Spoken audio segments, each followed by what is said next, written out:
approaching Fort Niagara.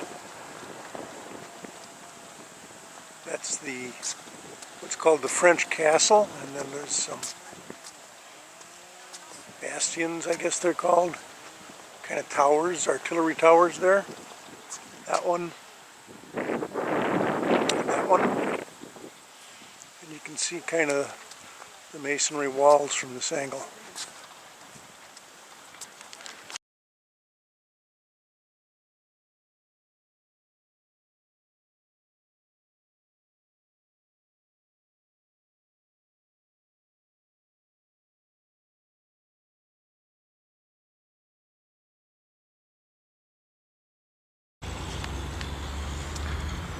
Well, looking more closely at Fort Niagara, these are the earthworks in front of the fort, and there's the walls of the fort itself.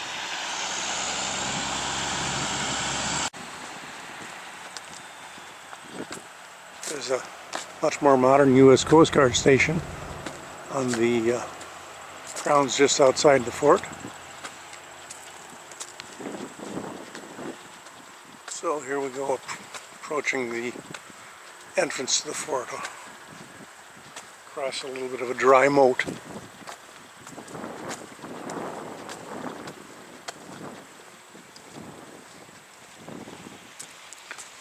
few cannon there, cannon embrasures there. And if I'm not mistaken, somewhere over on that side, that's across the Niagara River, somewhere over in that area is where the British fort was, Fort George. I don't know the exact location though.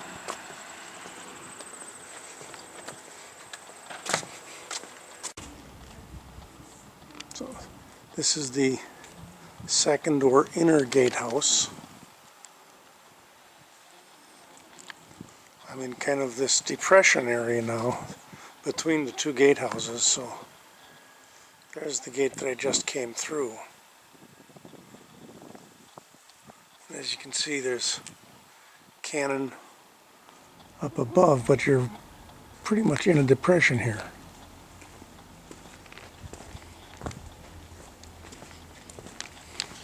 Let's take a look in the side of the gatehouse. Oh, they've got a collection of cannon.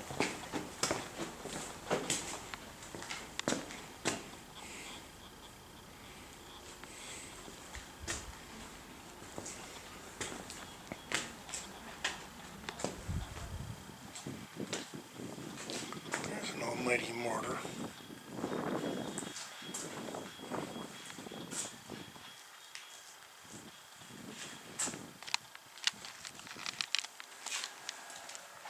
And then you come into the fort itself and look straight at the French castle, which I'm told is the oldest European-style building in the Great Lakes area. So again, we're inside Fort Niagara. There's the entry gate that I came in. There's the walk that I was saying about, and there's that second gate. And now I'm up here on where one of the artillery batteries is. This dating from, I think I read that it was the 1840s, although these cannon were never fired in anger. They are situated such that one or two of them can be trained across the river.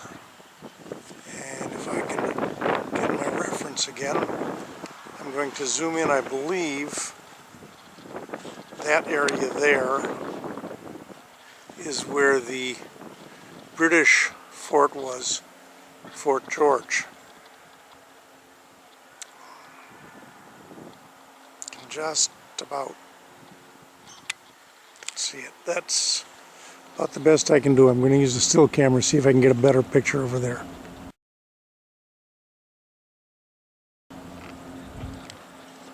But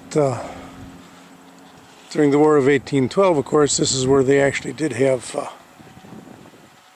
some artillery duels going back and forth.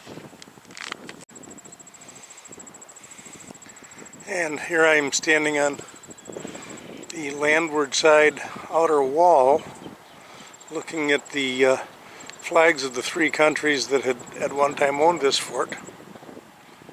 Sorry about the wind noise, but you can see there's a French flag, an American flag, and a British flag, all of the correct time period. Although I must say the French flag does not show up very well against the white clouds, does it? You can see it there, but you really got to look to see that white French flag. White, by the way, was the color of the French Royal Standard, a solid white flag. I understand it's really a white cross on a white background. You sure can see how this dominates the entrance to the river off of Lake Ontario, with that being the river there on that side. And that French castle is just truly strategically located.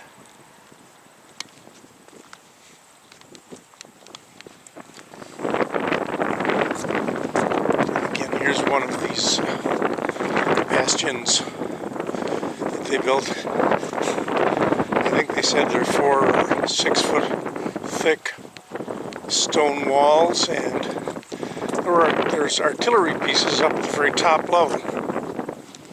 Let's take a look at that. And they can close the wooden shutters, if you will, to keep the artillery completely enclosed. Kind of neat.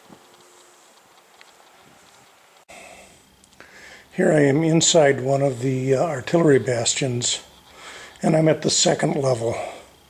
This is in effect the barracks and eating level, the troops' home. There's their hearth and their dining table, and there along the wall is what's called a row bed. Continuing on to right here. I'm standing on the steps that go up to the third level. There's from the ground up to the second level. But you can see the openings in the wall. I'll zoom in, through which they could fire a musket. It's got angled sides, so just the barrel of the musket would stick out. That provides the protection for the person firing, but also lets him fire at a fairly good angle. So there's this level. We'll go up and see the top. Right up this way.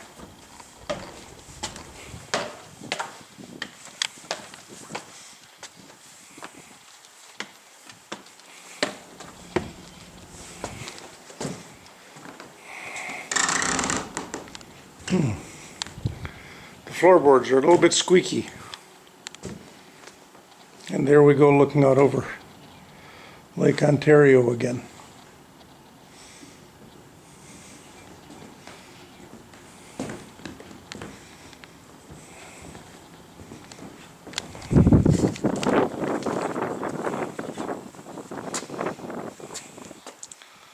There's the fort itself. As you can see, these blockhouses were built so that the cannons could be moved around to fire in virtually any direction that they needed to. And with 2 cannon up here, they've got the ability to fire in any direction. We'll go over and take a look at the lake.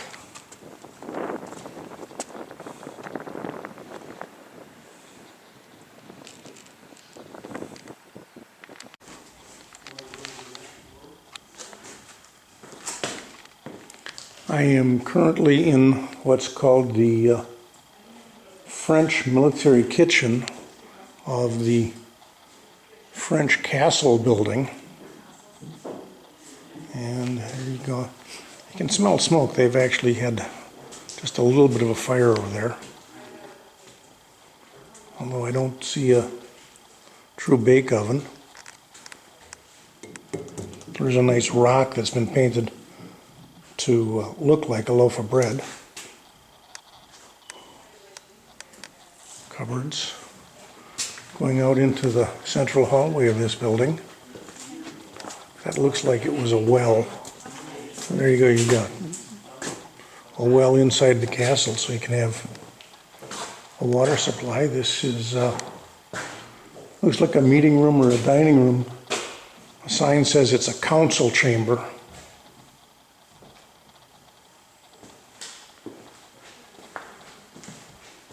So walk out the door at the other end.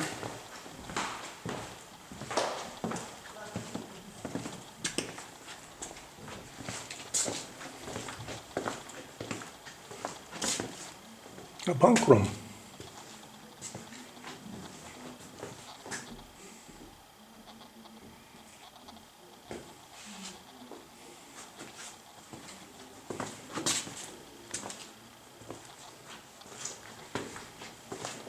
There's two interpreters in here, both military. One of them's doing French, one of them's English. So,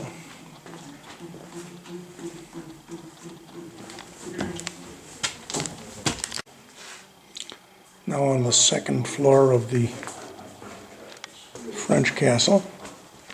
Let's wander. Here you can see the bunks, all the row bunks made up. And there's their muskets, their regimental coats. French Marines wore white coats with blue facings. French colonial soldier, I think of them as French Marines.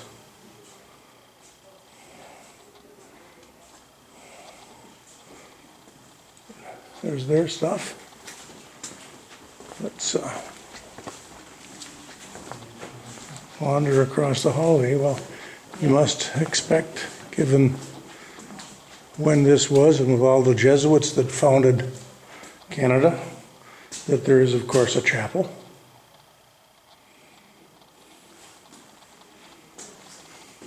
A small chapel, but a chapel nonetheless, with its own fireplace. Even a little place for holy water. You can see that's been used for a few hundred years.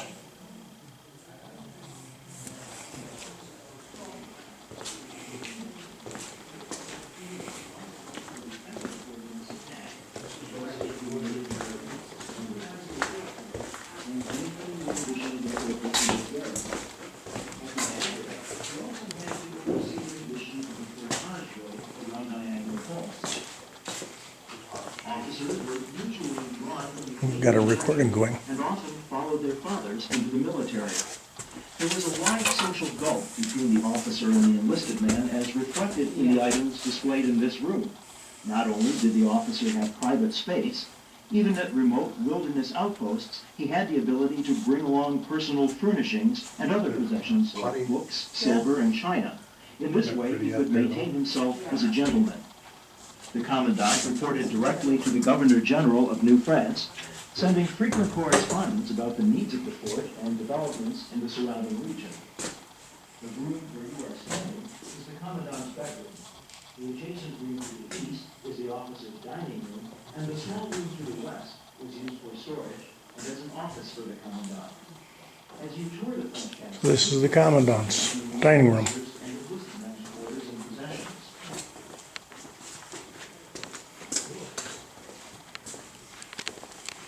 And I'm guessing it's similar down that hallway to what we just left.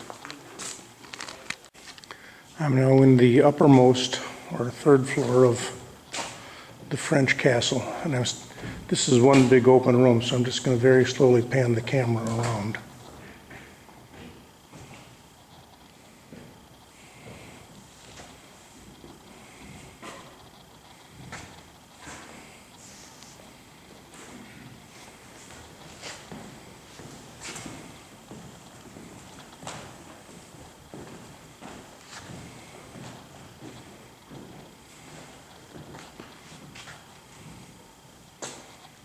So there we are, that's the upper floor.